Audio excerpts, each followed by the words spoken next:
masih bersama kami di Berita Padang. Bagi Anda yang baru saja bergabung, kami hadirkan kembali 3 berita utama pada pagi hari ini.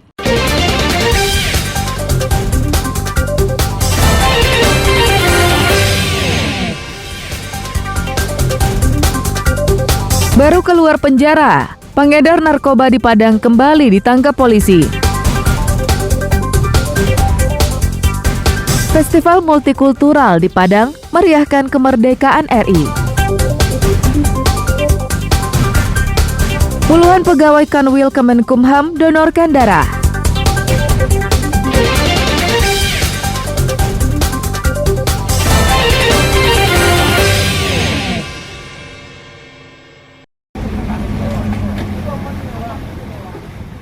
Untuk kesekian kalinya, kasus kapal terombang-ambing di Laut Mentawai akibat mati mesin kembali terjadi. Kali ini kapal nelayan yang berangkat dari Batang Kapas pesisir selatan, mati mesin dan terombang-ambing di perairan Pulau Siburu, Kepulauan Mentawai pada Sabtu siang. Tim Basarnas Mentawai yang mendapat laporan segera menuju lokasi tersebut.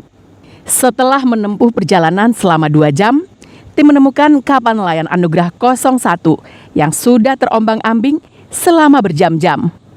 Kapal tersebut membawa 15 nelayan. Hasil pemeriksaan tim SAR, kondisi para nelayan semuanya berada dalam keadaan sehat.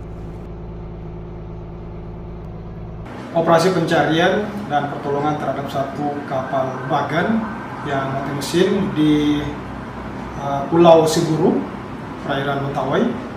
Pada pukul 12.50, tim SAR gabungan berhasil menemukan kapal korban beserta seluruh awaknya dalam keadaan selamat dan ditemukan kurang lebih 2 nautical mile arah barat laut dari lokasi kejadian awal. Kapal nelayan kemudian ditarik menggunakan tali menuju ke Pulau Sipora. Dan sore harinya, kapal telah sandar di Pelabuhan Tua Pejat Sipora. Sejatinya, hal ini menjadi pengingat bagi kantor Syah Bandar setempat untuk lebih teliti memeriksa kelaikan sebuah kapal sebelum berlayar. Pasalnya menurut Undang-Undang Nomor 17 Tahun 2008 tentang pelayaran, pada pasal 1 ayat 56, salah satu tugas Syah Bandar adalah mengawasi kelaik lautan kapal, keselamatan, keamanan, dan ketertiban. Safatul Ulum melaporkan dari Pasaman Barat.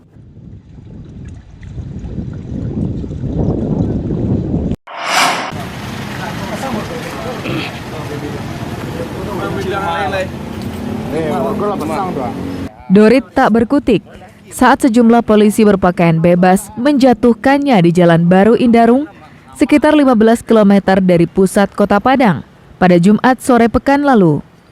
Polisi menemukan 1 paket sabu-sabu yang hendak dibuangnya sesaat sebelum dirinya dijatuhkan polisi. Karena polisi menemukan barang bukti, Dorit pun pasrah dan berterus terang pada polisi. Polisi kemudian melanjutkan penggeledahan ke tempat tinggal tersangka yang tak jauh dari lokasi penangkapan. Di tempat tinggalnya itu, polisi menemukan 11 paket sabu-sabu siap edar. Hasil pemeriksaan sementara, Dorit mengakui jika dirinya mendapatkan sabu-sabu tersebut dari rekannya yang dipesan melalui telepon.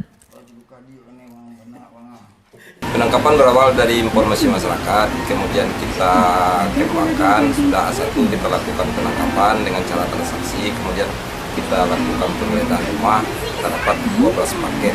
Kalau untuk TKP di daerah Indarung, kalau untuk proses masih kita kembangkan.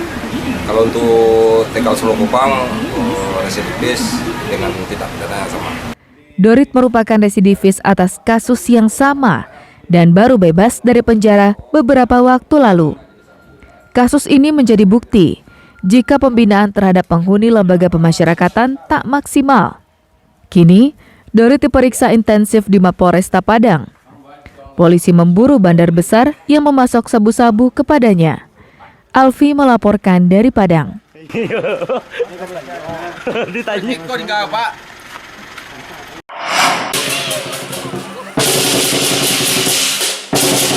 Perbedaan dan keberagaman menjadi kekayaan budaya yang harus dipelihara. Itulah salah satu pesan yang disampaikan panitia penyelenggara Festival Multikultural yang dibuka Sabtu malam pekan lalu di Gor HTT Padang.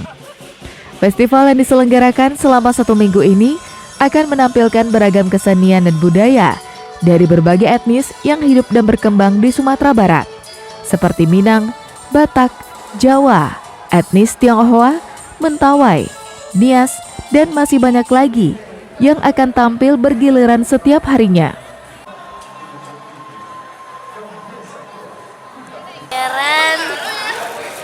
Terus apa aja?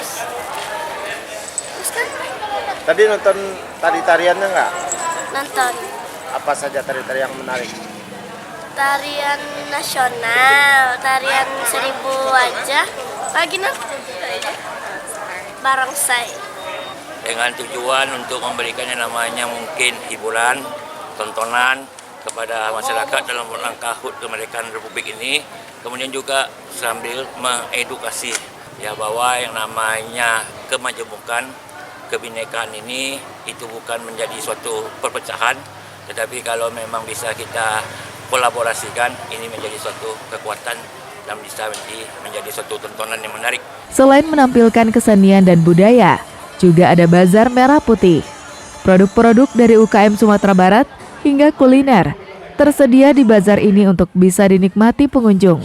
Mulai Senin hingga berakhirnya bazar 20 Agustus nanti, panitia juga menggelar donor darah dan hiburan Kim.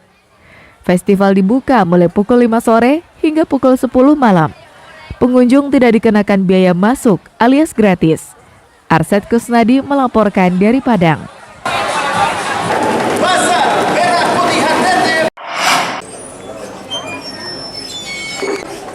Puluhan pegawai di lingkungan Kementerian Hukum dan HAM, Kota Padang dan Pariaman mengikuti donor darah yang dipusatkan di Lembaga Pemasyarakatan Pariaman.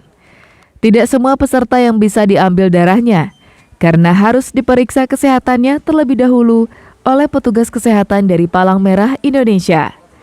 Kegiatan ini bertujuan untuk mengantisipasi kekurangan ketersediaan darah di Kota Pariaman, agar yang membutuhkan darah tidak mengalami kesulitan untuk mendapatkan darah.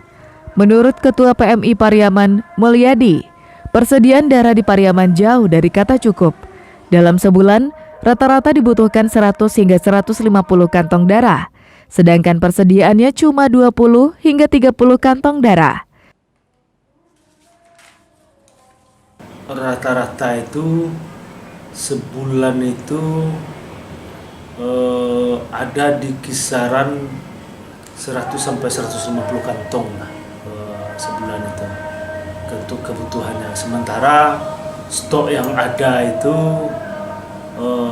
variatif, kadang-kadang ada 30, kadang ada 20. Donor darah di lingkungan Kemenkumham baru dibatasi pada petugas saja, sedangkan narapidana belum dibolehkan karena dibatasi oleh aturan. Kepedulian seluruh ASN di lingkungan Kementerian Hukum dan HAM terhadap kebutuhan masyarakat akan darah ini terpenuhi. Dan memang kalau di dalam Kemenkumham itu ada warga binaan, tapi memang di aturan kesehatan itu warga binaan belum diizinkan untuk mendonorkan darahnya. Donor darah tersebut mengumpulkan 37 kantong darah dari berbagai jenis golongan. Eki Rafki melaporkan dari Pariaman.